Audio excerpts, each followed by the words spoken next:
আমি ঝঞ্ঝা, আমি ঘূর্ণি, আমি পথ সম্মুখে যাহা পাই যাই চূর্ণি। ঠিক এভাবেই নিজের লেখনীতে নিজেকে তুলে ধরে বাংলা সাহিত্যের ঝড় তুলেছেন তিনি আমাদের জাতীয় কবি কাজী নজরুল ইসলাম। আজ 12ই ভাদ্র তাঁর 48তম মৃত্যুবার্ষিকী। 1383 বঙ্গাব্দের এই দিনে তিনি পরলোক গমন করেন। কবি নজরুল ছিলেন গত শতাব্দীর অন্যতম অগ্রণী কবি। ছিলেন একাধারে ঔপন্যাসিক, নাট্যকার, অন্যদিকে ধ্রুপদী সঙ্গীতের অনন্য রূপকার, যিনি নিজেকেই ঝড়ের প্রতীকে প্রতিষ্ঠিত করেছেন, যিনি কবিতাকে করেছেন হাতিয়ার, স্বাধীনতা আন্দোলনের অস্ত্র, শাসকের বিরুদ্ধে গর্জে ওঠার মন্ত্র। ঠিক তাই প্রিয় শ্রোতা, বাংলা ভাষা ও সাহিত্যের অন্যতম প্রাণপুরুষ আমাদের জাতীয় কবি কাজী নজরুল ইসলাম। আজ তার প্রয়াণ দিবসে পুরোটা সময় জুড়ে কথা হবে তাঁকে নিয়ে, হবে গান, হবে কবিতা। আর এই পুরো সময় শ্রোতাবন্ধু আপনারা সকলেই আমাদের সঙ্গী হবেন এমনই প্রত্যাশায় কবির প্রতি শ্রদ্ধা জানিয়ে শুরু করছি প্রভাতী ম্যাগাজিন মহানগরের আজকের আয়োজন।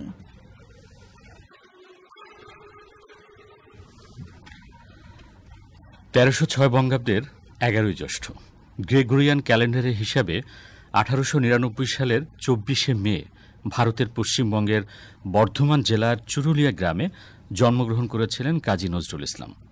বাবা কাজী ফকির আহমেদ ও মা জাহেদা খাতুনের ষষ্ঠ সন্তান ছিলেন তিনি।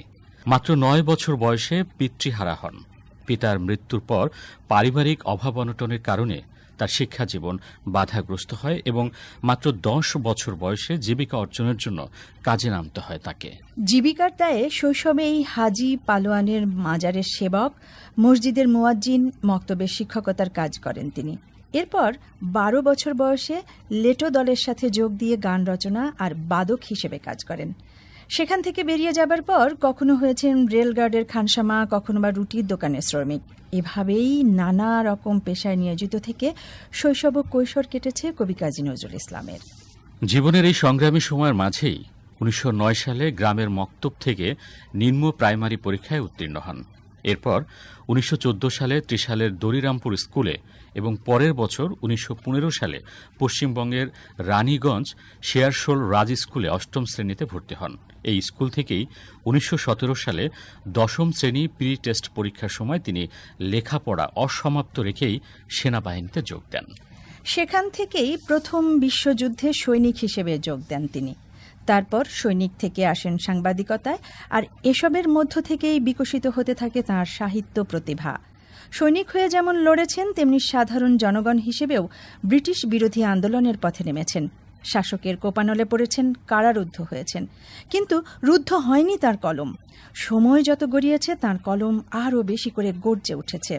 সৈনিকের অস্ত্র ছেড়ে সাহিত্যের কলম দিয়ে সারা জীবন সংগ্রাম করেছেন শোষণ ও বঞ্চনার বিরুদ্ধে। কুসংস্কার, ধর্মান্ধতা ও কুপমণ্ডুকতার বিরুদ্ধে ছিলেন সোচ্চার, গেয়েছেন মানবতার জয়গান। পেয়েছেন সম্মান, মানুষের ভালোবাসা। 1945 সালে কলকাতা বিশ্ববিদ্যালয় কর্তৃক বাংলা সাহিত্যের সর্বোচ্চ পুরস্কার জগত্তারিণী স্বর্ণপদক নজরুলকে প্রদান করা হয়। এরপর 1960 সালে ভারতের তৃতীয় সর্বোচ্চ বেসামরিক সম্মাননা পদ্মভূষণে ভূষিত করা হয় তাকে। বাংলা সাহিত্য এবং সংস্কৃতিতে তার বিশেষ অবদানের স্বীকৃতিস্বরূপ 1974 খ্রিস্টাব্দের 9 ডিসেম্বর ঢাকা বিশ্ববিদ্যালয় তাকে সম্মানসূচক ডি লিট উপাধিতে ভূষিত করে এবং 1976 খ্রিস্টাব্দের 21শে ফেব্রুয়ারিতে তাকে 21শে পদকে ভূষিত করা হয়। এত কিছুর পরও দুঃখ ঠিকই তাঁর সাথেই লেগেছিল।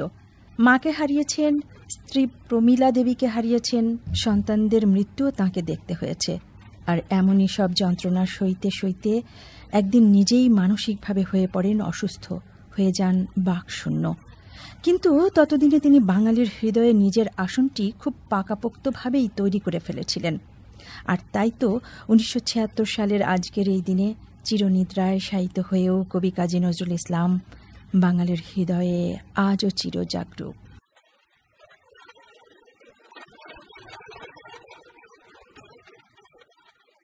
সুপ্রিয় শ্রোতা, এবার মহানগরের সূচি জানানোর পালা। তবে শুরুতেই বলেছি আজকের আয়োজন আমাদের জাতীয় কবি কাজী নজরুল ইসলামকে নিয়ে। তাই তার মৃত্যুবার্ষিকী উপলক্ষে আজকের মহানগর সেজেছে কিছুটা ভিন্ন আঙ্গিকে। বন্ধুরা, আজকের আয়োজনে তাই এক এক করে শুনতে পাবেন নজরুলের গান ও কবিতা নিয়ে একটি বিশেষ আলাপচারিতা, গানে কবিতায় নজরুল। থাকছে সাম্য ও প্রেমের কবি নজরুল শীর্ষক একটি বিশেষ কথিকা আর নজরুলের গান। তো জানিয়ে দিলাম আয়োজন সূচি। আজকের এই বিশেষ আয়োজন নিশ্চয়ই বিশেষভাবেই ভালো লাগায় ভরিয়ে দেবে আপনাদের মন হৃদয়। আশা করি পুরোটা সময় তাই সাথেই থাকবেন আর মন দিয়ে শুনবেন আজকের সকল পরিবেশনা।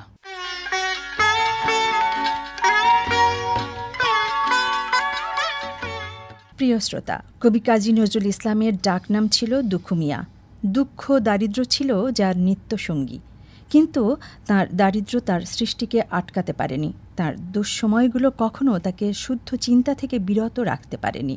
তাই তো সশ্রম কারাদণ্ডে দণ্ডিত হয়েও তার কলম থামেনি, তার লেখনী থামেনি। যদিও অঙ্কের হিসেবে কাজী নজরুল ইসলামের জীবনকাল ৭৭ বছরের, কিন্তু সৃষ্টিশীল ছিলেন মাত্র ২৩ বছর।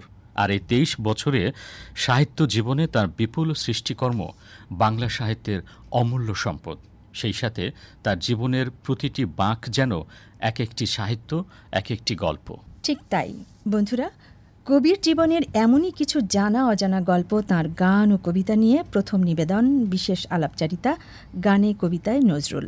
এতে অংশগ্রহণ করেছেন সঙ্গীত শিল্পী প্রিয়াঙ্কা গোপ ও আবৃত্তি শিল্পী টিটো মুন্সি।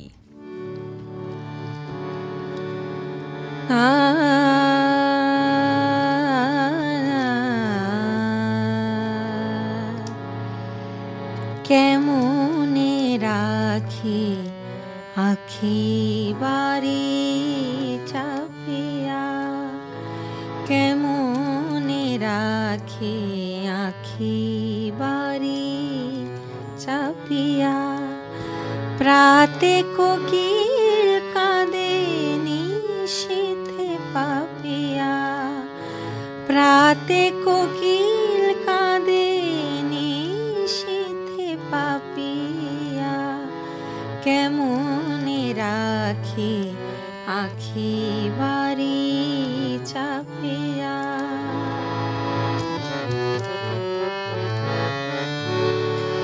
এ ভরা ভাদরে আমার মরা নদী উথলি উথলি উঠিছে নিরবধি, আমার ভাঙা ঘাটে আমার হৃদি তটে চাপিতে গেলে ওঠে দুকুল ছাপিয়া, কেমনে রাখি আখি বাড়ি চাপিয়া, কেমনে রাখি আখি বাড়ি চাপিয়া।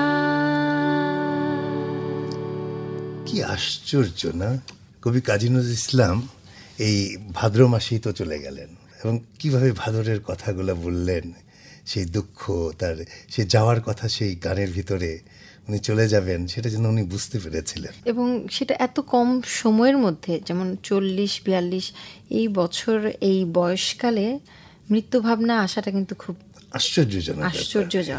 হ্যাঁ, কারণ একদম তখন মধ্য গগনেও আমি বলবো না, তার কিছুটা আগের সময়, এই সময় এত গভীর বেদনার কথা, মৃত্যু ভাবনার এত গভীর ভাবনা বিভিন্ন গানে উঠে আসা খুব আশ্চর্য সত্যি।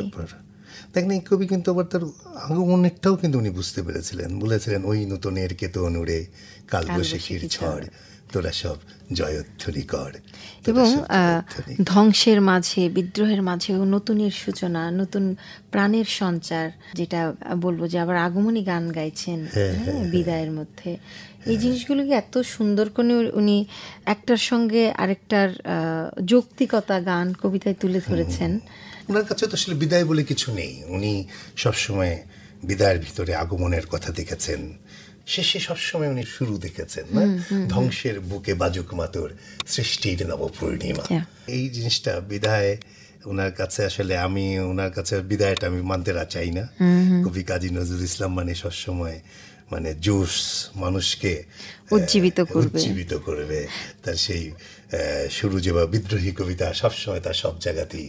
সেই বিদ্রোহের সাথে আমরা প্রেমকেও তো আলাদা করতে পারি না।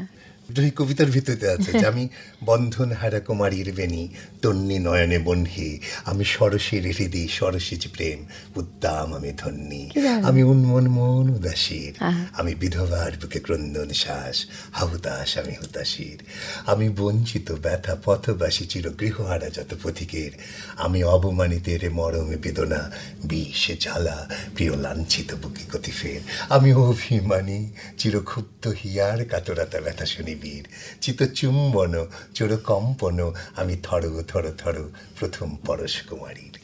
বিদ্রোহী কবিতার মধ্যে কি শুধু বিদ্রোহী আছে? না না না, আসলে মানে সব কিছুকে উনি একাত্ম করে ফেলার যে একটা অসাধারণ মেধা তার মধ্যে ছিল, এটা আসলে ঈশ্বর প্রদত্ত না হলে এটা চর্চার দ্বারা এই বিষয়গুলো আসা সম্ভব না। কারণ আমি দেখি যে তার গানের ক্ষেত্রে যদি বলি যে কোন ভাবনাটা নেই তার গানের মধ্যে, প্রেমের যে এতগুলো ডাইমেনশন রয়েছে, প্রেমের গদগদ প্রেম থেকে শুরু করে একদম ঐশ্বরিক প্রেম, সেই প্রেমের ভেতরে বেদনা, আবার একপাক্ষিক প্রেম, একপাক্ষিক প্রেমের গানগুলো আমার কাছে ভীষণই ভালো লাগে। আবার দ্বিপাক্ষিক গান অত্যন্ত জনপ্রিয় গান, এটা না গাইলেই নয়। খুঁজে তারে আমি আপনায়, আমার আপনার চেয়ে আপন যে জন, খুঁজে তারে আমি আপনায়, আমি শুনি যেন তার চরণের ধ্বনি, শুনি যেন তার চরণের ধ্বনি, আমারি পিয়াসী বাসনায়, আমার আপনার চেয়ে আপন যে জন, খুঁজে তারে আমি আপনায়। সেই কেমন লাগে না যে আমার এত আপন, আমি আবার তাকে খুঁজে বেড়াচ্ছি, এটা কি করে হয়? আমাকেই তো খুঁজছি। একদম তাই। এই যে নিজেকে চেনার ব্যাপারটা, নিজেকে জানার ব্যাপারটা, এটা কিন্তু বিভিন্ন আমাদের মহামানবরা সবসময় বলে এসেছেন, কিন্তু কবি কাজী নজরুল ইসলাম তার সাহিত্যে বিভিন্নভাবে যেটা এতভাবে বিশ্লেষণ করেছেন, যেটা মানুষকে কিন্তু সচেতন করতে বাধ্য। এটাই হচ্ছে এটা মানুষের ধর্ম।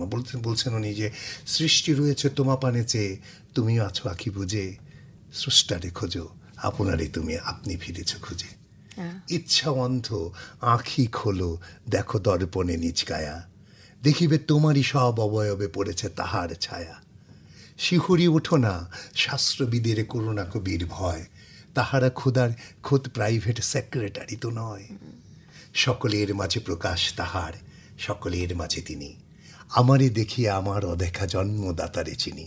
মানে এই যে মানে নিজেকে দেখলে, নিজেকে চিনলে জগৎকে চেনা যায়। এবং এটার মাঝখানে চমৎকার একটা কথা, সে তার কাছে কমপ্লেনই করছে ঈশ্বরকে নিয়ে, সে আসলে চোখ বন্ধ করে কেন আছে, সেরকম একটা সুন্দর এই গানটা যেরকম মানুষকে বলছে যে আসলে আলাদা করে আমার ঈশ্বরের জায়গা নেই, ঈশ্বর আসলে নিজের মধ্যেই বাস করে।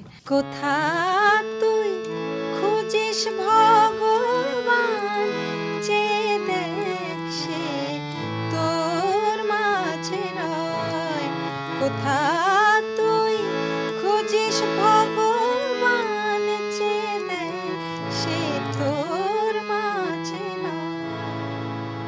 ভগবানকে আসলে কোথায় খুঁজছি? ভগবান নিজের মধ্যেই আছে। মানে মানব ধর্ম, মানুষকে তার সেই ধর্ম উজ্জীবিত হওয়ার কথা বারবার বলছে। তো মানুষ কবিতা বলছেন যে মানুষ এনেছে গ্রন্থ, গ্রন্থ আনেনি মানুষ কোনো। আদম, দাউদ, ঈসা, মুসা, ইব্রাহিম, মোহাম্মদ, কৃষ্ণ, বুদ্ধ, নানক, কবির বিশ্বের সম্পদ। আমাদের এরা পিতা পিতামহ, এই আমাদের মাঝে তাদেরই রক্ত কম বেশি করে প্রতি ধমনীতে বাজে। আমরা তাদেরই সন্তান জ্ঞাতি, তাদেরই মতন দেহ, কে জানে কখন মোরাও অমনি হয়ে যেতে পারি কেহ। হে সোনা বন্ধু আমার, আমি সে কত অতল অসীম, আমি কি জানি, কে জানে কে আছে আমাতে মহামহিম। হয়তো আমাতে আসেছে কলকি, তোমাতে মেহেদি ঈসা, কে পায় কাহার অন্ত আদি, কে পায় কাহার দিশা। এই যে মানে মানুষকে আসে ভজলে, মানুষকে সম্মান জানালে, মানুষের এর চেয়ে বড় কিছু আর হতে পারে না। এবং আচ্ছা টিটু, আমি মাঝখানে একটু করি যে এটা আমার প্রশ্ন, উনি যে এই এত বিশাল হিন্দু মাইথোলজি, কোরআন, হাদিস বা গ্রিক মিথ, এগুলো উনি কখন পড়ার সময় পেয়েছেন? অদ্ভুত, এটা কিন্তু একটা রহস্যের ব্যাপার। উনি তো আসলে বিভিন্ন সময় বিভিন্ন জায়গায় থেকেছেন, বসেছেন, বিভিন্ন গুণী মানুষের সান্নিধ্য এসছেন, এলেও আমরা কথা প্রসঙ্গে অনেক কিছু হয়তো শিখি, জানি, আড্ডায় আমরা আসলেই অনেক কিছু শেখা হয়। উনি প্রচণ্ড খুব আমোদে ছিলেন, আমরা যতটুকু বইয়ে পড়ে জেনেছি বা শুনেছি।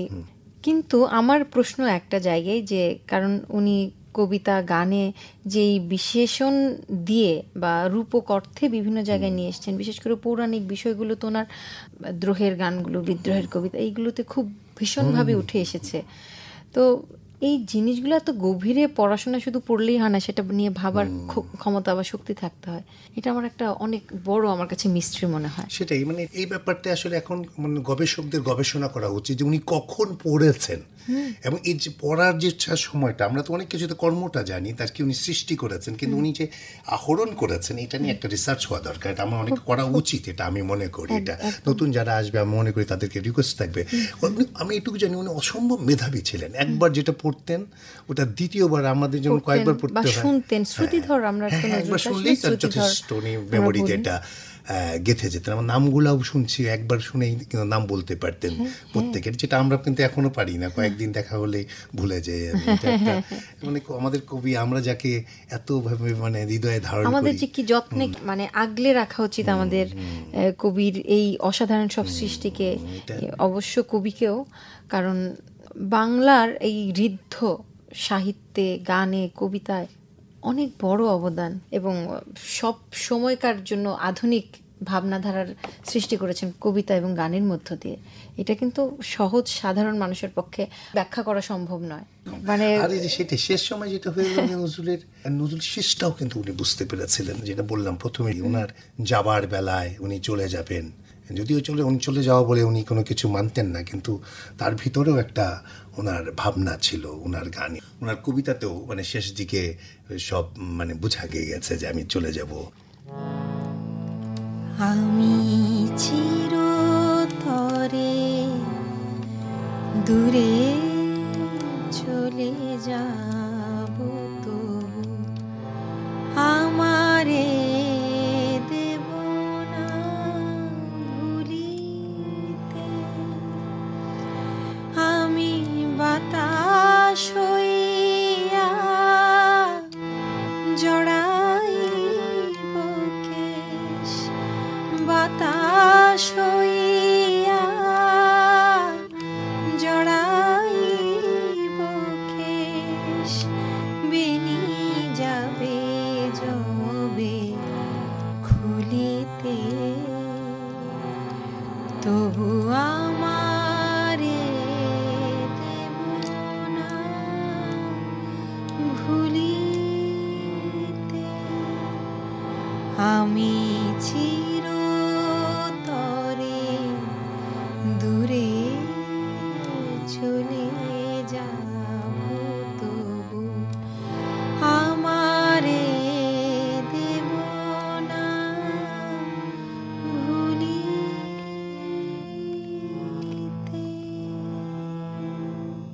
বন্ধুরা, আপনারা শুনছেন আপনাদেরই প্রিয় প্রভাতী ম্যাগাজিন অনুষ্ঠান মহানগর। সরাসরি প্রচার হচ্ছে বাংলাদেশ বেতার, ঢাকা থেকে। প্রিয় শ্রোতা, সাধারণ মানুষের উপর শাসকের অত্যাচারে তাদের দুর্দশা দেখে বিদ্রোহের সুর তুলেছিলেন কবি কাজী নজরুল ইসলাম। অসাম্প্রদায়িক চেতনার পথিকৃৎ কবি নজরুলকে ধর্মীয় বিদ্বেষ, জাতিভেদ, সাম্প্রদায়িকতা, রাজনৈতিক উৎপীড়ন, অগ্নিঝরা প্রতিবাদে মুখর করে তুলেছিল, যার ফলে তিনি হয়ে উঠেছিলেন বিদ্রোহের কবি, পেয়েছিলেন বাংলা সাহিত্যে বিদ্রোহী কবি হিসেবে পরিচিতি। কিন্তু একই সময়ে অন্যদিকে প্রেম, প্রণয়, বিবাহ বিচ্ছেদ ঘটনার প্রতিক্রিয়ায় প্রেমের আবেগে একের পর এক তিনি লিখেছেন প্রেমের কবিতাও। অর্থাৎ তাঁর লেখনীতে প্রেম, দ্রোহ, সাম্য সবকিছুই এসেছে সমান্তরালভাবে। তাই তো আমাদের কাছে তিনি সাম্যের কবি, তিনি প্রেমের কবি।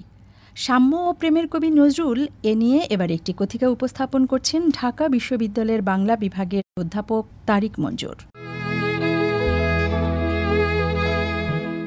কাজী নজরুল ইসলাম বাংলা সাহিত্যে এসেছিলেন নতুনের কেতন উড়িয়ে কালবৈশাখীর ঝড়ের মতো। তাঁর বিদ্রোহী সত্তা মানতে পারেনি শোষকের অত্যাচার, সমাজের অনিয়ম। তীব্র ক্ষোভে তাই উচ্চারণ করেছেন, আমি দুর্বার, আমি ভেঙে করি সব চুরমার, আমি অনিয়ম ও শৃঙ্খল, আমি দলে যাই যত বন্ধন, যত নিয়ম কানুন শৃঙ্খল। নজরুলের বিদ্রোহ ছিল অসাম্যের বিরুদ্ধে, অসত্যের বিরুদ্ধে। চূড়ান্ত অর্থে তিনি সাম্য ও প্রেমের কবি।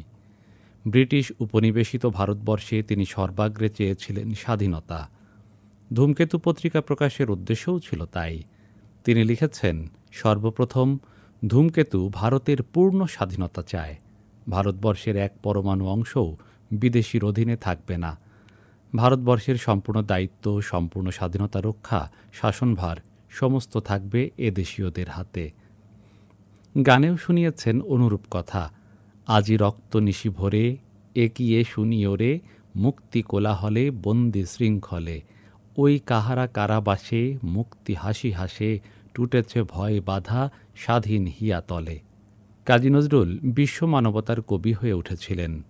তিনি মনে করতেন, পরাধীন মন আদর্শ জাতি গঠন করতে পারবে না। ল্যাটিন আমেরিকা, আফ্রিকার উপনিবেশিত কবিদের সঙ্গে নজরুলের মানস গঠনে ঐক্য দেখা যায়।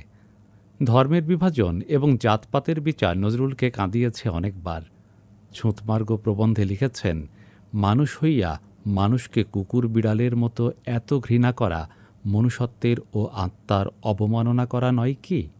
তিনি আরও বলেছেন, হিন্দু হিন্দু থাক, মুসলমান মুসলমান থাক, শুধু একবার এই মহাগগনতলের সীমাহারা মুক্তির মাঝে দাঁড়াইয়া মানব, তোমার কণ্ঠে সেই সৃষ্টির আদিম বাণী ফুটাও দেখি, বলো দেখি, আমার মানুষ ধর্ম। বিশের বাঁশি কাব্যগ্রন্থের একটি গানে লিখেছেন, জাতের নামে বজ্জাতি সব, জাত জালিয়াত খেলছে জুয়া, ছুঁলেই তোর জাত যাবে, জাত ছেলের হাতের নয় তো মোয়া, হুঁকোর জলার ভাতের হাঁড়ি, ভাবলি এতেই জাতির জান, তাই তো বেকুব করলি তোরা এক জাতিকে 100 খান। বাঁধনহারা উপন্যাসের একটি চরিত্র সাহসিকা। সাহসিকা চিঠিতে লিখেছিল, সব ধর্মেরই ভিত্তি চিরন্তন সত্যের পর, যে সত্য সৃষ্টির আদিতে ছিল, এখনও রয়েছে এবং অনন্তেও থাকবে। আবার মৃত্যুক্ষুধা উপন্যাসের প্রধান চরিত্র আনসার তার পুরো জীবন নিবেদন করে দিয়েছিল পরাধীন অসহায় মানুষের জন্য। অসম সমাজ ব্যবস্থা থেকে মুক্তি চেয়েছিলেন কাজী নজরুল। কুলিমজুর কবিতায় বলেছেন, আসিতেছে শুভদিন, দিনে দিনে বহু বাড়ি আছে দেনা, শুধিতে হইবে ঋণ।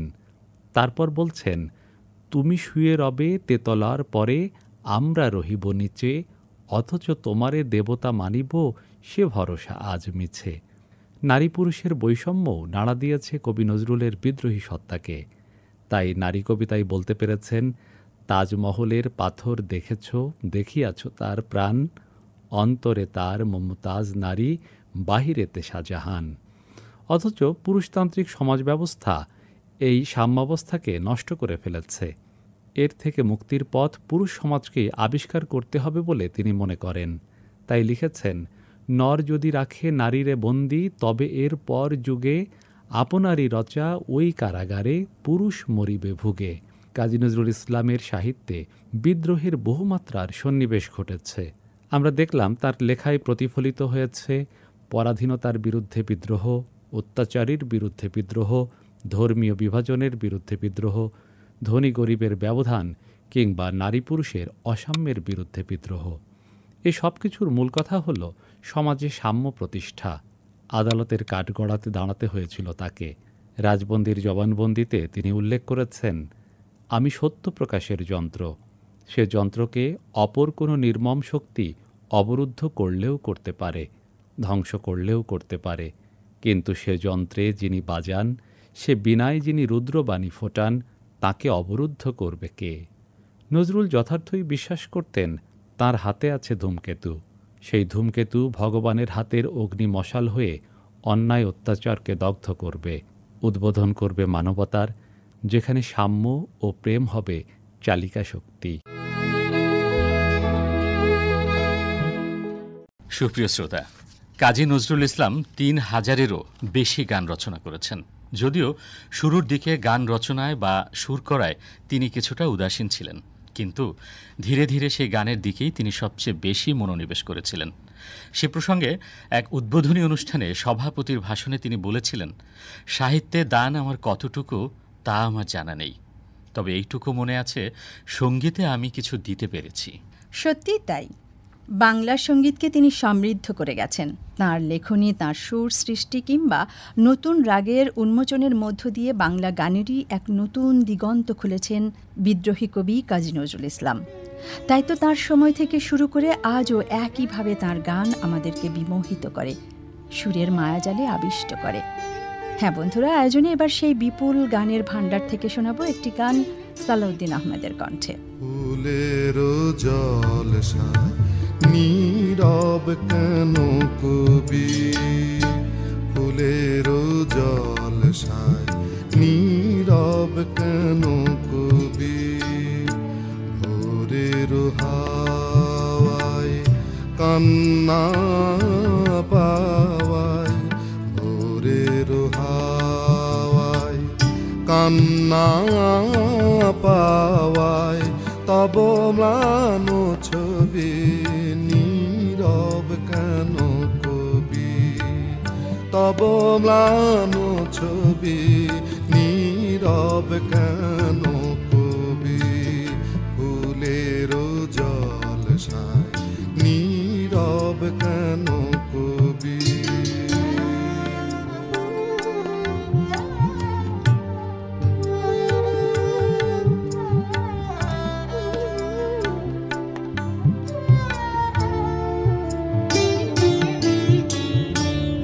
যে বিনা তোমার কোলের কাছে বুক ভরা সুর লয়ে জাগিয়া আছে, যে বিনা তোমার কোলের কাছে বুক ভরা সুর লয়ে জাগিয়া আছে,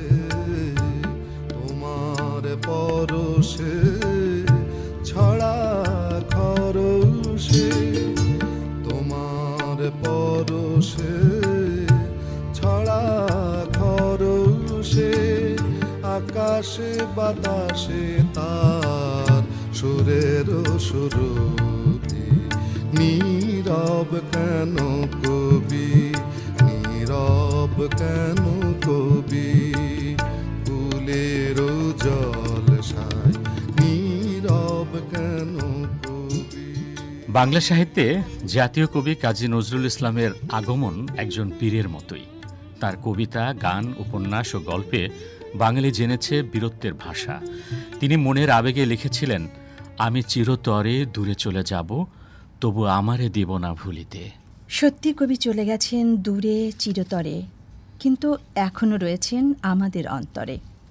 সশরীরে কবি নেই আমাদের মাঝে, কিন্তু বাঙালির সব আবেগ অনুভূতিতে জড়িয়ে থাকা চির বিদ্রোহী কবি কাজী নজরুল ইসলামের মৃত্যু নেই। তিনি ছিলেন, তিনি আছেন, তিনি থাকবেন চিরদিন বিদ্রোহে, মানবতায়, প্রেমে, সাম্যে। আয়োজনের শেষ বেলায় আজ তার মৃত্যুবার্ষিকীর বিশেষ দিনে আবারও তার প্রতি শ্রদ্ধা নিবেদন করে বিদায়ী পথ ধরছি। আর শেষ কথায় জানিয়ে যাই, আজকের মহানগর গ্রন্থনায় ছিলেন তামান্না সিদ্দিকী, উপস্থাপনায় ছিলাম আমি মোহাম্মদ মহসিন মিয়া এবং আমি শিউলি রানী বালা। প্রযোজনা সহকারী ছিলেন মোহাম্মদ আমিরুল ইসলাম, সহযোগিতায় আব্দুল আওয়াল, সার্বিক নির্দেশনায় মোহাম্মদ আব্দুল হক, নির্দেশনায় মোহাম্মদ জলিলুল হক, তত্ত্বাবধানে শাহনাজ বেগম এবং মহানগর প্রযোজনা করেছেন তৃপ্তিকণা বসু।